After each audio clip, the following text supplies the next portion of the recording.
Ton chaos est probablement ton plus grand cadeau.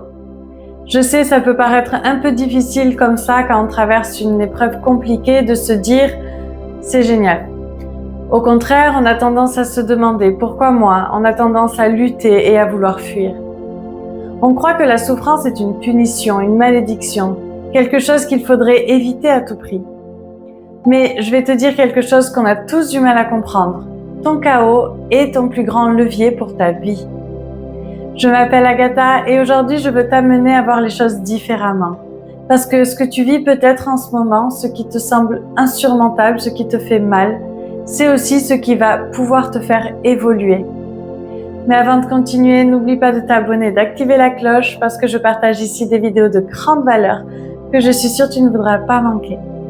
Allez, on prend une grande respiration ensemble et on y va. Quand tu traverses une crise, il est indispensable de regarder ce qu'elle est venue t'enseigner. Et ce n'est pas en la niant, en essayant d'être positif à tout prix, pas en mettant un mouchoir dessus et en espérant que ça passe. Deux personnes peuvent vivre exactement la même situation et pourtant, l'expérience sera radicalement différente. Pourquoi ? Parce que chacun l'aperçoit à travers sa propre grille de lecture.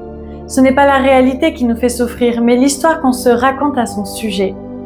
Donc imagine ces deux personnes qui vivent une rupture amoureuse. L'un va se dire « c'est fichu, je ne retrouverai jamais quelqu'un comme ça » et il va se mettre dans un état très bas. Et puis l'autre, il va voir cette même situation comme une opportunité. Ok, c'est un passage, un moment pour mieux me connaître, pour grandir. Et il va le passer avec des émotions déjà plus hautes. La situation pourtant est identique, mais ce qui change, c'est le regard porté dessus. Et c'est ça qui est puissant parce que si tout est une question de perception, alors tu as le pouvoir de changer ton regard sur ton chaos. Nietzsche disait « Ce qui ne me tue pas me rend plus fort ». Pour lui, la souffrance n'était pas un obstacle, mais une nécessité pour se transcender. Sans adversité, pas de puissance. Sans confrontation, pas de transformation. Chacun vit dans son propre monde. Ce que nous appelons réalité n'est en fait qu'une interprétation filtrée par notre conditionnement, nos croyances, nos histoires. Selon Jung, tout ce qui est enfoui en nous, les blessures, les traumatismes, les peurs, cherche à émerger. Et souvent, c'est par les crises, par le chaos, que nous y accédons. Hermès Trismégiste, dans ses enseignements du Kybalion, expose un principe universel fondamental, la loi des polarités. Il dit « tout est double, une chose a deux pôles, tout a son opposé ». Le semblable et le dissemblable ne sont qu'une seule et même principe. La vie fonctionne par cycle, par opposition complémentaire. Il n'y a pas de jour sans nuit, pas d'expansion sans contraction, pas de joie sans tristesse. Si tu refuses la douleur, tu refuses aussi l'opportunité de croissance qu'elle peut t'offrir. Pourquoi c'est essentiel là à comprendre ? Parce que ça signifie que tout ce qui existe dans l'univers existe en dualité. Rien n'existe sans son contraire. Une respiration par exemple, c'est une inspiration et une expiration. Imagine que tu refuses d'expirer sous prétexte que c'est négatif. Tu finirais par suffoquer. Et ça change notre rapport aux choses. Parce que ce que tu vis comme une descente, une crise, un effondrement, n'est pas une fin en soi. C'est une phase du cycle.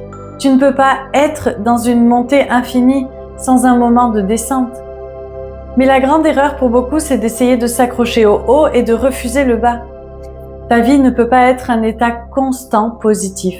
Le problème, encore une fois, n'est pas d'être dans une phase basse. Le problème, c'est notre résistance à ces phases basses. Si tu refuses de plonger dans la tristesse, tu refuses aussi d'accepter d'accéder à la joie profonde. C'est l'art d'accepter le mouvement. Ton chaos n'est pas vraiment un problème. Il peut être une porte, une phase, un passage, une contraction avant l'expansion. Chaque grande souffrance peut devenir un moteur. Beaucoup de ceux qui ont traversé l'enfer en ont fait une mission. Nelson Mandela, par exemple, a transformé 27 ans de prison en levier de leadership mondial. Pas parce que la prison était juste, mais parce que lui, il a choisi d'en faire un tremplin. Et beaucoup trop de gens restent coincés dans la plainte. Ils cherchent complètement à être validés dans leur souffrance, dans leur statut de victime. Et plus on alimente cette posture, plus on renforce la réalité qui fait mal. La vie ne change que lorsque l'on accepte la responsabilité de ce que l'on vit et qu'on essaye de transformer consciemment la douleur. Ce n'est pas nier ce que l'on ressent, c'est alimenter, porter une attention sur ce qui va, sur ce qu'on a déjà, sur nos ressources. au lieu de faire totalement focus sur ce qui ne va pas. On fait tous des erreurs, on traverse tous des échecs, mais culpabiliser est un poison. Ton passé ne doit pas te définir. Ce qui compte, c'est ce que tu décides d'en faire aujourd'hui. Si tu y vas avec ton cœur, avec ce que tu crois profondément possible, même si ce n'est pas par le chemin que tu avais prévu, tu réussiras. Ta réalité extérieure est une projection de tes croyances internes. Alors aujourd'hui, prends conscience à partir de quels espaces tu crées ta vie. Est-ce que c'est des espaces de blessures, de souffrance, de peur, ou des espaces d'expansion, d'opportunités, de possibilités? Tu dois être en conscience et te rendre observateur, observatrice de tes fonctionnements et de tes croyances. Prends du recul, dézoome les situations que tu vis. Donne-toi de l'amour, de la sécurité pour traverser de manière la plus douce possible pour toi. Tu ne peux pas empêcher d'avoir mal, mais tu peux choisir de ne pas souffrir. Encore une fois, tu as toutes les ressources en toi. Regarde de quoi ça vient parler et tu pourras transmuter.